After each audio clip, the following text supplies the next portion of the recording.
क़याम पाकिस्तान के मकासद क्यों पूरे नहीं हुए? तहरीर अलमरऊफ चकवाल। 14 अगस्त 1947 क़याम पाकिस्तान मुसलमानों की अजीम कुर्बानी की दास्तान है। अजीम कायदीन ने आग और खून का दरिया अबूर करके आज़ाद वतन को तो हासिल कर लिया, मगर निस्फ सदी से ज़ायद अरसा गुजरने के बाद भी क़याम पाकिस्तान के मकासद हासिल न हो सके। पाकिस्तान जिस नजरिए की बुनियाद पर माज़े वजूद में आए वो नजरिया इस्लाम है। आइन इस्लाम अमन का दाई है। क़याम पाकिस्तान का मकसद महज जमीन का एक टुकड़ा हासिल करना न था, बल्कि एक ऐसी रियासत का क़याम था जहां इस्लामी असूलों की रोशनी में एक सियासी, समाजी, तालीमी और मौशी निज़ाम तश्कील दे।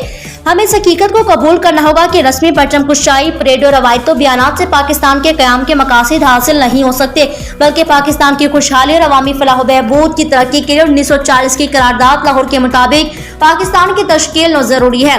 आज के दौर में पाकिस्तान के हालात की वजह वही ठहरी कि मेरे जेब में खोटे सिक्के हैं। वो लोग जो इक़्तिदार के भूखे हों, इखलाकी व माली करप्शन में सरता पांव लथड़े हुए हों, गुलाम इब्ने गुलाम चले आ रहे हों। हमें ये जानना है कि क़याम पाकिस्तान के मकासद को किस हद तक पूरा करने में कामयाब हुए हैं।